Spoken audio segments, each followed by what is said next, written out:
रजनी की वजह से राही और अनुपमा के रिश्ते इस कदर टूट चुके हैं कि अब उनमें पहले जैसी माँ बेटी की गर्माहट का नामो निशान तक नहीं बचा है। जिस घर में कभी अनुपमा की आवाज़ से सुकून मिलता था, आज उसी घर में उसकी खामोशी सबसे ज्यादा चुभ रही है। पूरे परिवार के सामने राही ने जिस तरह से अनुपमा की बेइज्जती की, उसने हर किसी को झकझोर कर रख दिया। शब्द ऐसे थे जैसे जहर में डूबे हों, और हर एक वाक्य अनुपमा के दिल में गहरे घाव की तरह उतरता चला गया। अनुपमा चाहकर भी कुछ कह नहीं पाई, क्योंकि शायद कहीं न कहीं उसे भी यह एहसास था कि हालात को यहाँ तक पहुँचाने में उससे भी बहुत बड़ी गलती हो चुकी है। पराग ने सबके सामने अनुपमा से माफ़ी तो मांग ली, लेकिन उस माफ़ी में भी पछतावे से ज़्यादा मजबूरी झलक रही थी। आने वाले एपिसोड में साफ तौर पर दिखेगा कि रजनी की दगाबाजी ने पराग को किस कदर आर्थिक और मानसिक रूप से तोड़कर रख दिया है। बिजनेस, भरोसा और रिश्ते, तीनों ही चीज़ें एक साथ बिखरती नजर आएंगी। लेकिन इस पूरे मामले में सबसे ज़्यादा चोट राही को इस बात से लगी है कि उसकी माँ अनुपमा ने बिना किसी को बताए, बिना किसी को विश्वास में लिए, कुछ ऐसे कागज़ों पर साइन कर दिए जिनका असर पूरे परिवार की जिंदगी पर पड़ने वाला है।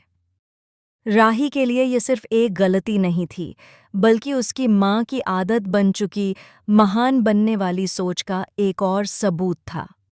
राही को लगता है कि हर बार की तरह इस बार भी अनुपमा ने दूसरों की मदद करने के चक्कर में अपने ही परिवार को दांव पर लगा दिया।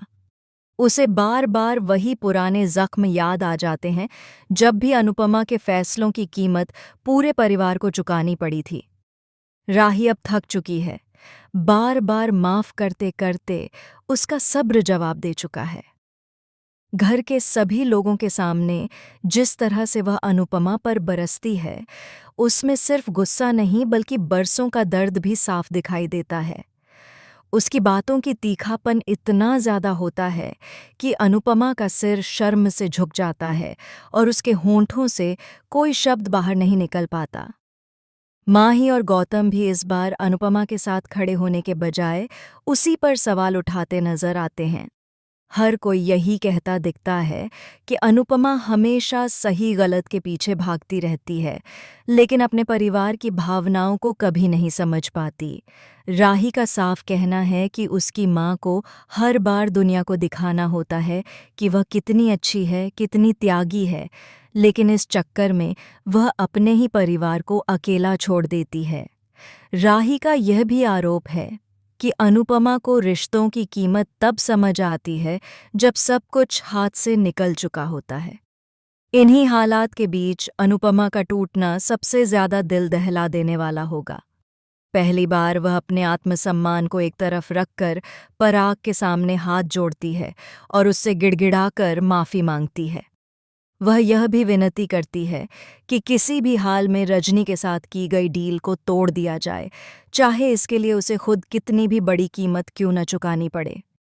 पराग को भी अब यह समझ में आने लगता है कि इस पूरे खेल में असली चाल रजनी ने चली है और अनुपमा तो बस उसके जाल में फंसती चली गई। इसी एहसास के चलते पराग भी हाथ जोड़कर अनुपमा से माफ़ी मांगता है, लेकिन तब तक हालात हाथ से निकल चुके होते हैं। यहीं पर कहानी में आता है सबसे बड़ा और चौंकाने वाला मोड़, जब रजनी की असली साजिश धीरे धीरे सामने आने लगती है। पता चलता है कि जिन कागज़ों पर अनुपमा ने साइन किए थे, वे सिर्फ एक डील नहीं बल्कि पूरे कोठारी परिवार को सड़क पर लाने की साजिश का हिस्सा थे। रजनी का मकसद सिर्फ पराग को नुकसान पहुंचाना नहीं था, बल्कि अनुपमा को उसके ही परिवार की नज़रों में गिराना भी था। सबसे हैरान करने वाली बात यह होगी कि रजनी को राही के गुस्से और दर्द की पूरी जानकारी थी, और उसने इसी कमजोरी का फायदा उठाकर पूरे घर में जहर घोल दिया। एक ऐसा पल आएगा जब राही को अचानक एहसास होगा कि जिस माँ को वह अब तक दोष देती आई है, वह भी इस साजिश की शिकार है। लेकिन तब तक बहुत देर हो चुकी होगी। रिश्तों में आई दरार इतनी गहरी हो चुकी होगी कि उसे भर पाना आसान नहीं होगा। अनुपमा के सामने एक बार फिर वही सवाल खड़ा होगा कि क्या सही गलत की लड़ाई में परिवार को खो देना ही उसकी नियति है, या फिर इस बार वह कुछ अलग करेगी।